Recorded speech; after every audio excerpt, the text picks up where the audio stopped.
Let's talk about McDonald's, a global icon of sameness, where a burger in Mumbai tastes just like one in Manchester. For decades, this fast food giant has symbolized the promise of globalization, a world where borders blur, and a familiar meal is never far away, no matter where you are.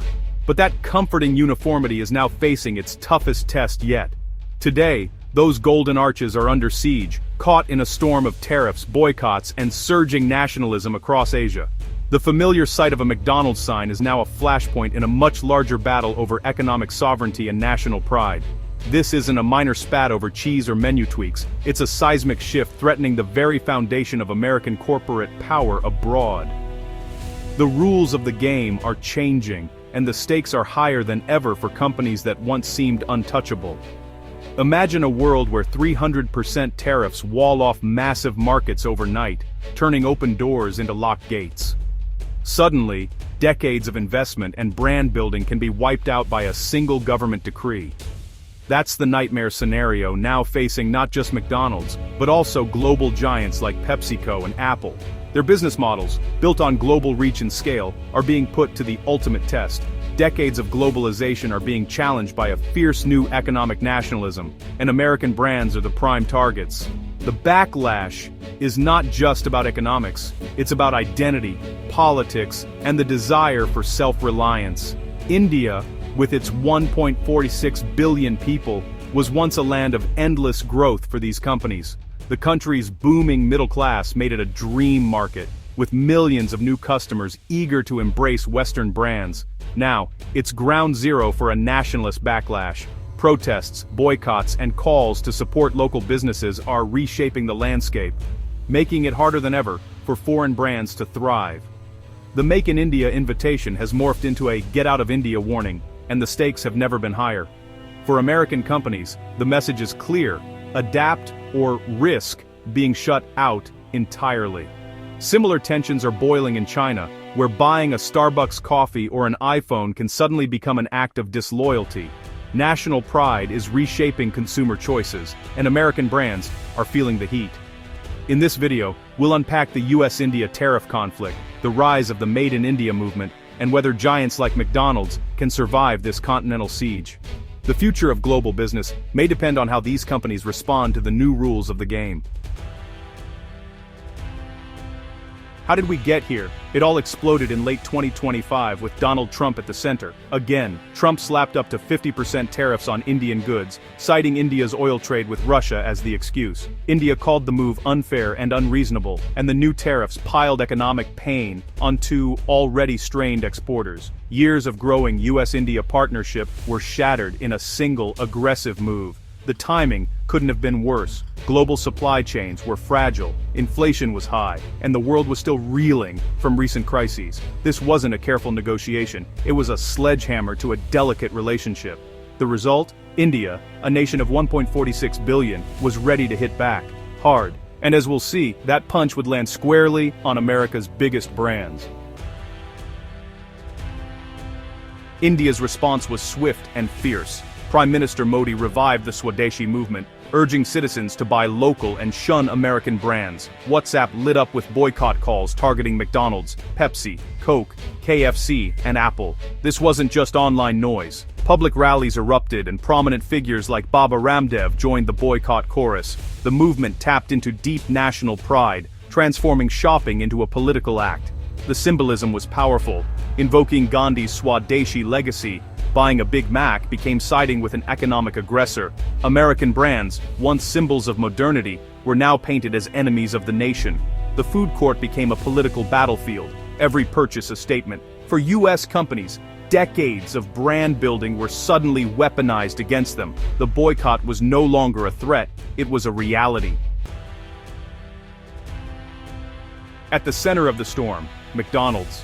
Once a symbol of American soft power and global influence, the Golden Arches now find themselves under siege in markets they once dominated. The brand that once stood for modernity and aspiration is now a lightning rod for anger and protest. Nationalist backlash is threatening McDonald's billion-dollar investments as calls to boycott American brands grow louder. The company faces not just lost sales, but a challenge to its very identity in these regions. PepsiCo, which counts India among its top global markets, is also in the crosshairs.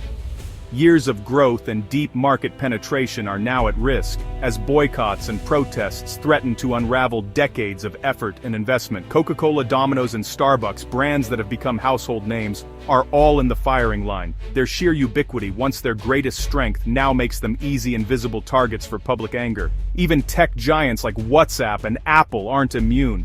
In a climate where patriotism and national pride run high, even the latest iPhone or the most popular messaging app can be shunned in favor of local alternatives. These companies are, in a sense, victims of their own success.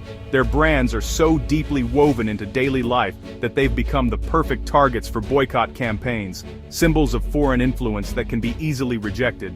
You can't boycott US policy, but you can skip a Coke or a pizza.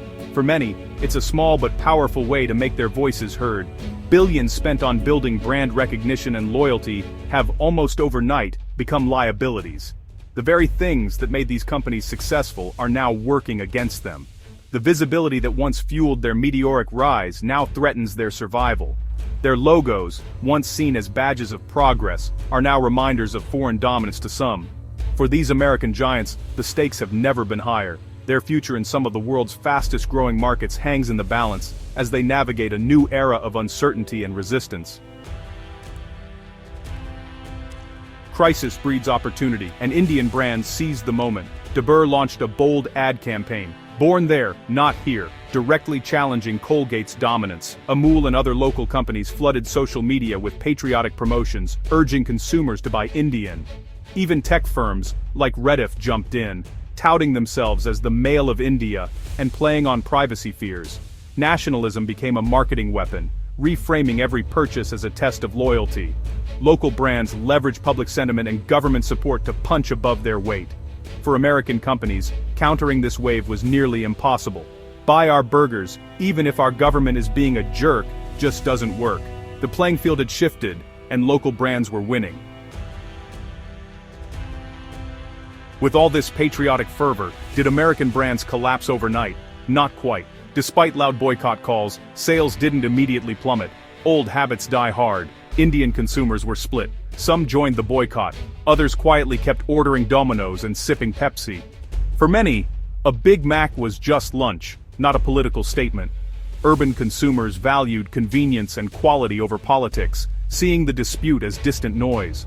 This exposed a tension-rising nationalism versus decades of globalized consumer culture. People love their country, but they also love their iPhones and Frappuccinos. The threat to US brands is real, but the impact is unpredictable. Sustained pressure and strong local alternatives could erode market share over time. For now, American companies are walking a tightrope, hoping habit outlasts outrage. India's turmoil echoes a global pattern, a rising tide of nationalism that's sweeping across Asia and shaking the foundations of international business. In China, boycotts aren't just spontaneous, they're often orchestrated, used as powerful tools of statecraft to send a message to foreign companies and governments alike. The era of easy globalization is over. The seamless flow of goods and ideas is now interrupted by politics, tariffs, and shifting alliances. Economic patriotism is the new normal, as consumers increasingly choose local brands to assert their identity and support their economies. For global companies, survival now means going beyond surface-level changes. Menus, management, and even branding must be tailored to local tastes and sensitivities. Supply chains must be reimagined, sourcing more from within the region and building trust with local partners to weather political storms. The world is fracturing into economic blocks, with new barriers rising and old alliances tested. Brands that fail to adapt risk being shut out entirely, losing access to vast and growing markets. Tesla's new showroom in Delhi, opened amid the chaos, is a bold bet that adaptation and persistence can still pay off. It's proof that business can still find a way, if it's willing to listen, learn, and evolve alongside its customers. The future is a delicate balancing act, blending in, investing locally, and building genuine relationships with communities.